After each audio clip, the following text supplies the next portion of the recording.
Aujourd'hui, on va analyser Depuis toi d'Axel Marbeuf. Depuis toi, rien n'a plus de sens.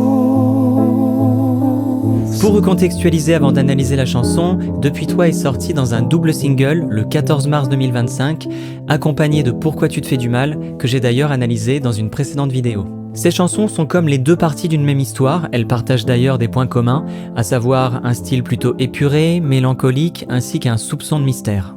Ce sont comme deux chansons en miroir, et c'est le cas de le dire, puisque si on regarde les deux pochettes en noir et blanc, on peut y voir Axel tenir un miroir dans sa main. Sur la pochette de Pourquoi tu te fais du mal, Axel fixe l'objectif et on peut voir son reflet dans le miroir, tandis que dans Depuis toi, son regard est perdu vers le bas et son reflet a disparu. Il y a quelque chose de très spectral dans cette dernière image, qui représente le vide qu'il ressent et qui est en fait une représentation du deuil. Mais la particularité de ce deuil, c'est qu'il est double. Depuis toi ne parle pas seulement de la perte de quelqu'un, mais aussi de la perte de soi qui en résulte. La date de sortie n'a pas été choisie au hasard puisque c'était à la fois le jour d'une pleine lune et d'une éclipse totale de notre cher satellite. Quel est le rapport, me direz-vous ? Eh bien, plusieurs mois avant la sortie de la chanson, plusieurs fans ont commencé à utiliser un emoji croissant de lune pour symboliser l'attente de Depuis toi. Mais ensuite, Axel l'a astucieusement repris en lui donnant un sens encore plus symbolique en sortant la musique le jour d'une éclipse totale. D'un point de vue poétique, une éclipse, ça pourrait effectivement représenter le deuil, puisqu'on a un astre qui disparaît derrière l'autre, en même temps que sa propre lumière. Alors là, vous allez trouver que c'est un petit peu tiré par les cheveux, mais si on regarde les pochettes, on peut voir que Axel tient un miroir qui est rond, comme la forme d'un astre. À mon avis, c'est pas un hasard, c'est justement pour faire un petit clin d'œil à l'emoji. Bien, maintenant, les paroles. Dans le salon, je t'aperçois, mais tu n'es plus là depuis des mois. Dès le début, on cerne déjà le thème de la chanson, le deuil, le poids de l'absence. Et ça, c'est important en termes d'écriture car ça cadre la compréhension du texte avec des mots simples et précis. Ici, le narrateur a une vision de la personne qui a disparu et à qui s'adresse cette chanson, et cette personne apparaît un peu comme un fantôme. J'attends encore sans y croire, toutes les nuits, tous les soirs. On a ici la marque à la fois de l'obstination et de la fatalité. On se doute que la personne ne reviendra pas. Comme dans Pourquoi tu te fais du mal, on retrouve ici le motif de la nuit, qui est un moment propice au ressassement, où les peines tournent en boucle dans l'esprit du narrateur. On a d'ailleurs ici un bel exemple de ce qui rapproche les deux chansons, et en même temps cet effet miroir, car désormais c'est le narrateur lui-même qui souffre tout autant que l'interlocuteur de Pourquoi tu te fais du mal. J'ai laissé venir les doutes, les peines, sans toi, je me suis brûlé les ailes. À mesure que le temps passe, il est submergé par la tristesse et un petit peu passif par rapport à tout ça. La deuxième phrase est une potentielle référence au mythe d'Icare et de sa chute tragique, et d'ailleurs ce passage est assez flou parce qu'il y a presque, je trouve, une idée de punition. Tu es parti sans un je t'aime, rien ne sera jamais pareil. La personne qu'il aimait est partie subitement, peut-être sans donner de raison, peut-être qu'elle ne voulait pas en donner, peut-être qu'elle n'a pas eu le temps d'en donner, le mystère reste entier.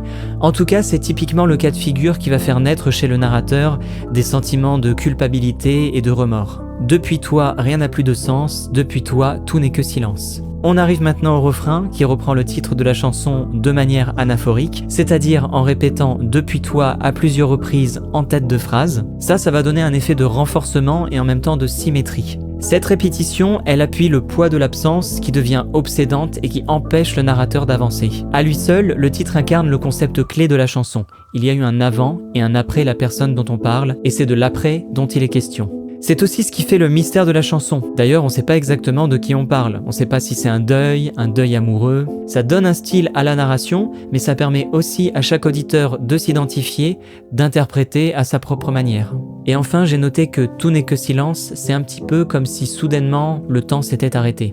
Deuxième couplet. J'aimerais revenir en arrière, je donnerais tout sur terre pour oublier que tout se défait, te faire rester un instant ou presque. Ici, on voit bien la perte de repère du narrateur. C'est un passage assez percutant, car dans te faire rester un instant ou presque, on voit son impuissance, une tentative désespérée de retenir l'autre, et même un moment aussi bref semble inatteignable. Ce qu'il y a de tragique là-dedans, c'est qu'il y a un mélange de tragique et de résignation face à l'impossible. Tu ne m'as pas laissé te dire adieu, te tenir la main même un peu, qu'est-ce que je peux y faire, moi, si c'est le chaos ?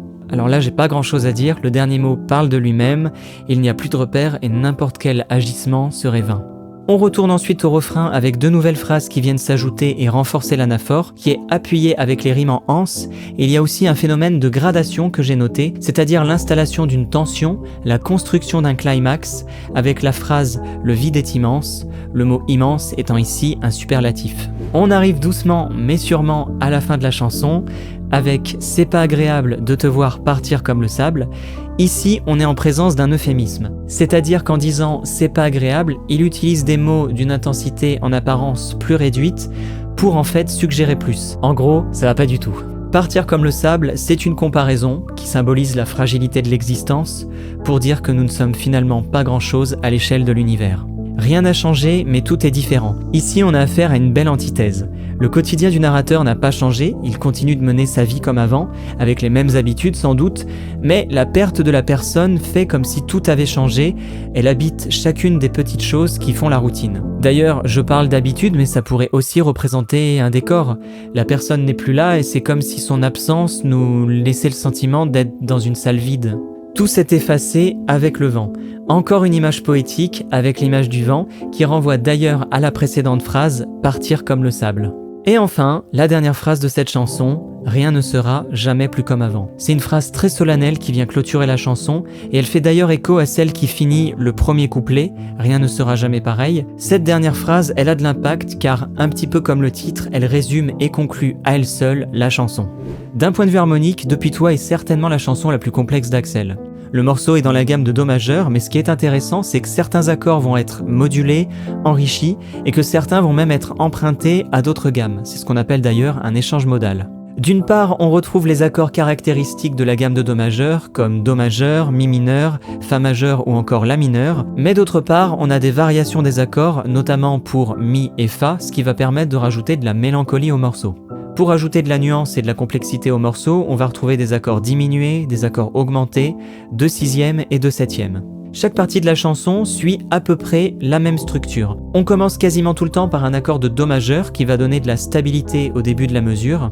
Ensuite, on va avoir un accord de Mi qui est mineur dans les couplets et majeur dans les refrains. Et cette modulation, ça crée un petit twist qui crée de la surprise dans la progression de la chanson. On a ensuite un troisième accord mineur avec le La qui va nous faire progresser un petit peu plus dans la mélancolie. Et enfin, on a un accord de Fa qui est décliné de plusieurs manières pour ajouter de la nuance et qui sert de pivot. Il fait évoluer l'histoire et il rajoute même de la tension, notamment dans le cas du Fa diminué qu'on va entendre à la fin des couplets. Un accord diminué, en fait, il va sonner beaucoup plus dissonant que les autres et c'est ce qui va rajouter de l'instabilité et de la tension. Donc la progression des accords, elle nous amène vers cette instabilité, vers ce vertige émotionnel qui est totalement en phase avec les paroles de la chanson. On passe donc de la douceur à la noirceur et même la cadence des accords qui sont joués sur les temps, sur un tempo lent, ça va justement donner cette sensation de vertige. D'ailleurs, le fait de retrouver à peu près la même suite d'accords tout au long du morceau, ça va intensifier cette mécanique du ressassement, du souvenir obsessionnel et de la douleur vive qui se répète. Pour ce qui est de l'esthétique sonore, j'ai un petit peu moins de choses à dire parce que le morceau est volontairement très épuré, minimaliste, introspectif. Pour faire une chanson introspective, le piano c'est un peu l'instrument de prédilection, ça tombe bien, c'est l'instrument principal. Au niveau de l'espace sonore, j'ai noté qu'au premier couplet la voix est centrée, un peu plus dure, et qu'au refrain elle va être légèrement placée à droite, tandis qu'à gauche il va y avoir une harmonie qui va jouer, un petit peu moins fort. Ça permet de créer du contraste entre les couplets et les refrains.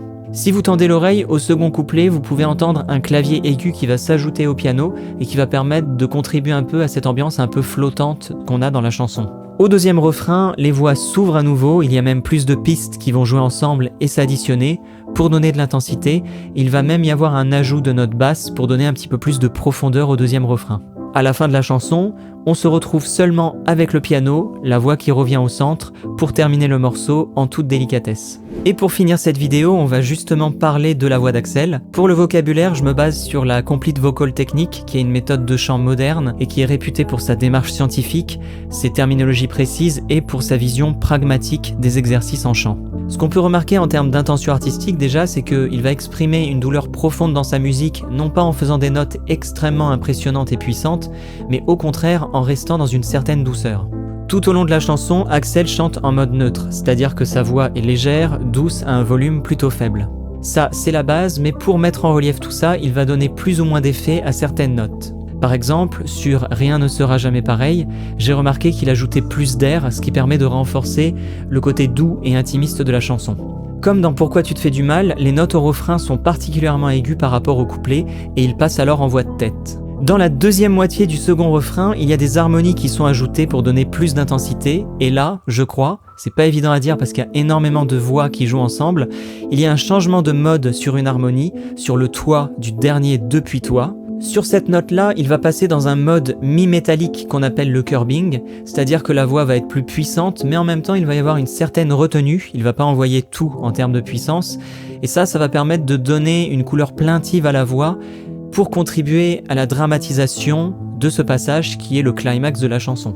Pareil pour les petites nuances vocales, j'ai repéré qu'il mettait plus de vibrato sur les fins de phrases. J'ai repéré aussi un léger glissando sur le même de te tenir la main même un peu, là aussi avec une retenue sur la note pour mettre de l'emphase sur ce mot. Et enfin, à la fin du morceau, il est toujours en neutre falsetto. On entend d'ailleurs bien que sur sa voix, il y a un filet d'air, ce qui va permettre de terminer le morceau tout en légèreté. Et c'est ce qui conclut l'analyse de Depuis toi d'Axel Marbeuf. Merci beaucoup, vraiment, pour avoir écouté jusque-là. N'hésitez pas à me dire en commentaire ce que vous avez préféré, ce que vous avez compris aussi, parce que vous avez certainement votre propre interprétation d'un passage de la chanson. Et n'hésitez pas aussi à me proposer de futurs morceaux. Moi, je sais que j'aime bien analyser des chansons comme ça. Ça prend du temps, mais c'est vraiment plaisant. Donc voilà, merci beaucoup et à la prochaine.